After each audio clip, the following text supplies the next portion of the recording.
All right, told you guys I was gonna be right back. So here's the chapter 10, so political participation. Okay, really short chapter. The next few chapters that we have are actually gonna be short, like chapter 11 and 12. They're actually mashed together since they're really short. Because of this, there's not really too many questions that I can ask you guys from those chapters on the exam, because I like to breeze through them. Real quick too, if you guys miss class or if you're in my online class, we will be stopping on chapter 15 most likely. Okay, I don't think we'll get into chapter 16. If we do, it'll be kind of like a quick little summary. I'll go through it and then just kind of go over the base parts of what I think is important, and that's it. Okay. Unless I change it up and say, hey, we'll put chapter 15 and 16 together. We'll see though. That's not a today issue. Okay. But chapter 10, political participation. Okay. So in this chapter, I'm going to mainly talk to you guys about voting, elections, campaigning, and how to be civically engaged. Okay, so that's a pretty good definition for you to know for your exam. Okay, now civic engagement refers to a broad range of collective actions that you can take to actually address issues within the public. Okay, now it doesn't always have to be directly related to government. Okay, you can be involved with volunteerism, so working with a nonprofit, spending some of your time or some of your effort to actually give back to your community. That is a way to actually politically participate, okay?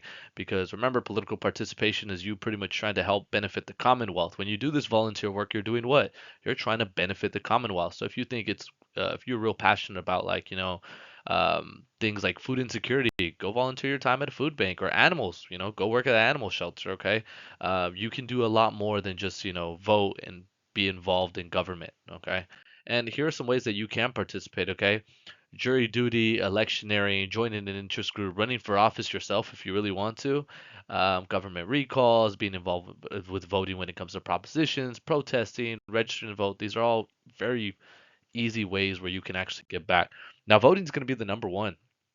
Now, real simple, okay? This isn't really hard to do. This is more of like, this is a form of self-government governance, okay? No one forces you to vote. It doesn't really take that much effort. It doesn't take that much time outside of you doing some research, okay? And people always like to make the excuse, oh, well, I don't have the time. You had the time to scroll on TikTok. You had the time to sit there and watch like a 12-part short series on Netflix, okay? It really doesn't take that much time, okay? Now, does it mean that you have to spend some time getting educated? Yeah, and I hate when people always use the excuse, oh, well, I work, oh, I have kids, oh, I have, school. If you actually care about government, you will go out of your way to actually put in a little bit of effort, because that's all it takes. Doesn't really take much to actually educate yourself so you can vote and actually make a change. I also would like to say one thing too. If you're going to complain about issues within society, you need to make sure that you are not part of the problem. And if you are part of the problem, if you are not doing a basic thing such as voting, okay? There was a study actually done, okay? Turns out that people that are who are not putting their shopping carts away are less likely to vote. The reason for this is because voting and putting the shopping cart away are real similar. Does it take that much time to put the shopping cart back? No, it does not. Okay. Do people choose to not do that? Yeah, because they say once again, someone I've had arguments in class. Oh, well, what if you're busy? What if you're never that busy? It takes 2 minutes to take the cart back. Okay. It is an effort thing, okay? And if you can't do a simple thing such as push a cart back to the cart rack or take it back to the front of the store, you're probably not going to be doing too much good for society when it comes to voting and actually voicing your opinion, okay? Um, you should know all these amendments, okay? The main ones you should know though are the 15th, 19th, 24th, and 26th.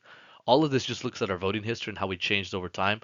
Historically, the people most involved in our elections were rich, older, and particularly white individuals. Okay, over time that has changed, obviously, because we have prohibited states from denying people the right to vote on account of race, on the account of gender, and we've also got rid of the polling tax and lowered the voting age. Okay, I think the next time we see an amendment that will change our voting history, it's either going to have to deal with something like making a universal ballot, because if you guys do not know, every state has a different way in which they actually make their ballot. Okay, which can be problematic at times. Like if you've seen in the New York race, people were upset that Mamdani had his name twice on the ballot and Andrew Cuomo's was like in the bottom right, kind of hidden. Um, the other thing would be voter ID, because we have some states that actually aren't really too strict on maybe trying to figure out who is being involved in our elections. Okay, there's also other issues with voter fraud and things like that. most likely will be the next time where we see some type of amendment. Okay, regardless of your positioning though on how you view voter ID, there's the argument that's saying that, oh well, it's prejudice towards individuals who come from a lower economic background or from a certain race. I just think it's foolish to not know who is actually being involved in our elections, okay? We should be identifying individuals, and we should also be maybe making some changes to how we send in votes through the mail, because remember, if you can't show up to the polls, it's an excuse for most people. You can always send your ballot through the mail. Now, voting diversity, your textbook talks a lot about ethnicity, race. The other thing you need to be concerned with is age, okay? Um, the age group that you are going to enter, so or are already in 18, 18 through your 20s, that tends to be the age demographic that votes the least amount. Now, I think that should be the one that has the most participation because they are not only the current individuals that are giving back to society, but they're also going to be the future for a good amount of time. So those people will be in the workforce for around 40 years. Typically, though, when we look at age, it turns out that the boomers are more likely to vote, okay, or people retirement 50 and up, 65 retirement age and up are more likely to be involved in elections. And it doesn't really make much sense for them to have the most say or the most participation because they're not really going to live all that long. But regardless, that's how it is. You should know that we have low voter turnout, okay, in comparison to European countries, okay. One of the reasons I think is because European countries take this a little bit more serious. Um, they give a lot of countries in Europe actually give their citizens the day off and view this as a national holiday. Okay, now voter turnout is the proportion of the voting age public that participates in the election. So not everyone, because obviously if you're 18 and under, you're a felon, you can't participate. It is only the voting age individuals. And in most of our elections, we only see around less than 50%. So good voter turnout is more than half the people actually coming out and voting. Um, in that election. Okay, what's good is we've actually seen an increase of individuals over the last few elections. I like to say it's the kind of one of the main reasons is actually because of Donald Trump. I think another thing is that younger demographic has actually been involved in voting a lot more. I would like to actually give Barack Obama some props for that. Okay, he went around during his campaign and toured a bunch of college campuses. Okay, and kind of showed that hey, politicians do kind of care for this age group. As a result, we've seen a growing or an increased amount of individuals participating within that demographic. Okay. Also, another thing too, I think people are starting to care a little bit more about politics, maybe because of the whole antics with Donald Trump and things like that. How will this look going into the next election? I am curious to see, just because a lot of politicians' campaigns have been centered around uh, one man only. Okay, even Prop 50, which we just seen, which just passed in California. Once again, there was their way of fighting back against tyranny. Okay. Um, Also, too, if you're confused on what Prop 50 is, those people who voted yes wanted to redraw out the lines in California. Those who voted no wanted to leave it how it was. Obviously, the arguments were, oh, well, Texas did the same thing. If you search it up, Texas did not choose to redraw out their lines. They were forced to because the Department of Justice did an investigation. I don't want to go on that rant because I want to keep this video really short. Okay. You should know all individual reasons as to why individuals or as to why people vote or choose not to vote. The first one is the rational choice model. People look at this cost benefit analysis and say, hey, is this going to benefit me? If it does, hey, I'm going to vote on it. Good example of this. One of my friends a couple years back doesn't care about politics at all. As soon as they threw on the propositions up there for sports betting, okay, he was real quick to educate himself and also vote on both of those propositions. Now he left the rest blank because he's like, none of this other stuff affects me. The only thing I care about is sports gambling, and that is it.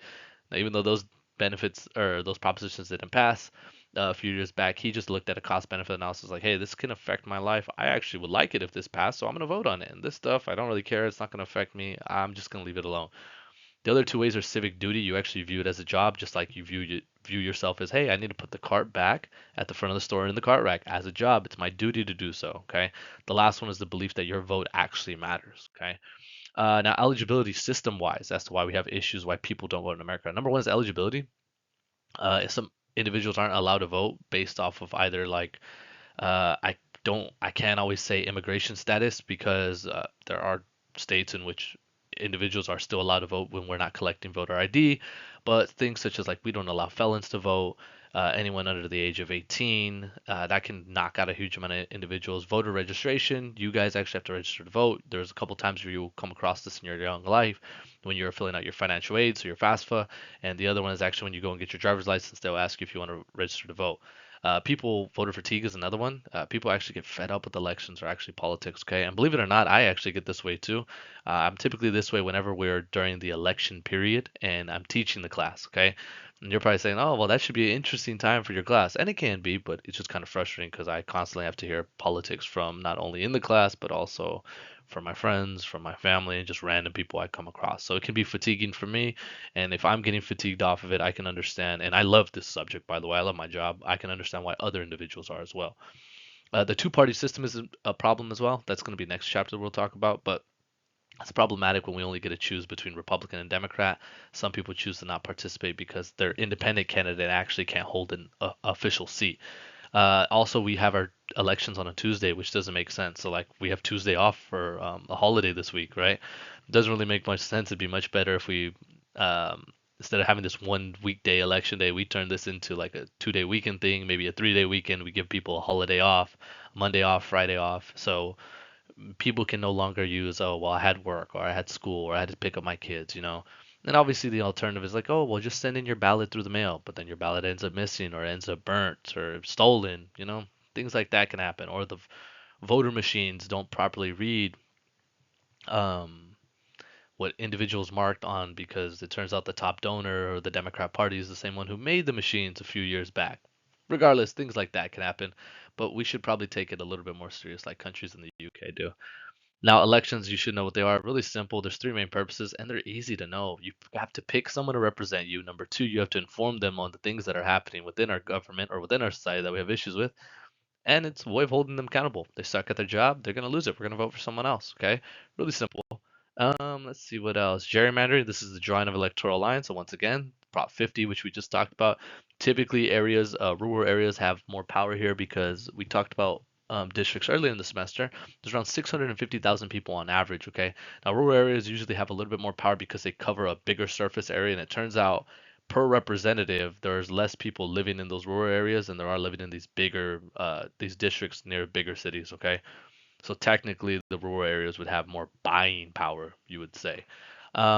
This just explains gerrymandering on what it would be best to draw out the lines. We should be drawing them out like number one. Number two and three would be ways that we should not be drawing out the lines. Believe it or not, our district lines are going to look more like number three. And I want to say I showed this, but if not, I would suggest you search up California congressional district lines or search up any state, and they are all going to look more like this rather than something like this. Okay, and that can lead to one side actually being underrepresented, which is kind of the reason as to why California said they needed to redraw the lines, and Texas was investigated and they were forced to redraw out their lines. Okay, campaigns. It's a way to get a message out there. You're becoming extremely organized, and you're trying to sell yourself, not sell a product, but sell yourself as why you are the better candidate, or even sell a message. Okay, you see it on the commercials, you see it on the billboards. That is just their way of selling them. There's some examples I have in the modules too that go over like campaign propaganda. The commercials go one or two ways, or the billboards. They're either attacking the opposition, so the opposite party, or the opposite candidate, or the opposite side of the proposition. The other side of it is what? It is just hyping yourself up, and it's a good way to get yourself out some good publicity. Um, you should know this, what voluntary public funding is. We're going to talk more about like funding and when it comes to finances when we talk about interest groups. So that's not really the most important thing. The media plays a big role in this too because they're going to be involved in, spreading the message on specific campaigns. You'll see individuals go out and interview and they kind of speak out, and there's once again they're selling you a message. Okay, how to do civic engagement. This is just once again a couple different ways on how you can be involved, much more than just voting or being involved in elections. You can contact a government official, call them, send them an email, write them a letter. um, you being educated, being in this classroom is actually being civically engaged. Okay, learning about government. Okay, attending a government meeting. I think this is a very good way, especially locally, because I think I stressed to you guys earlier in the semester. It's important that you guys care a little bit more about local and state politics as it's closer to home.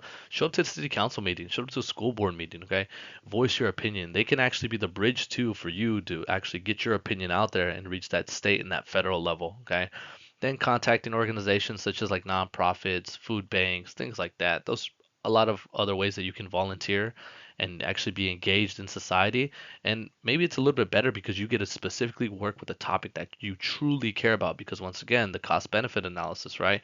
You might not care about every issue in society. So, and that just wraps up this chapter. Uh, told you guys it was going to be really quick. The chapter 11 and 12 one that will come out next week is going to be even faster than this. So hopefully you guys are having a good time in the class. Remember, we'll have like a month left and then we're done. So it's going to go by quick. Make sure we're staying on top of things such as our assignments. The big things right now is like the paper and then all the quizzes that are getting posted. I'm actually going to post the last few right now. So you guys have a good rest of your night and I'll see you in the next one.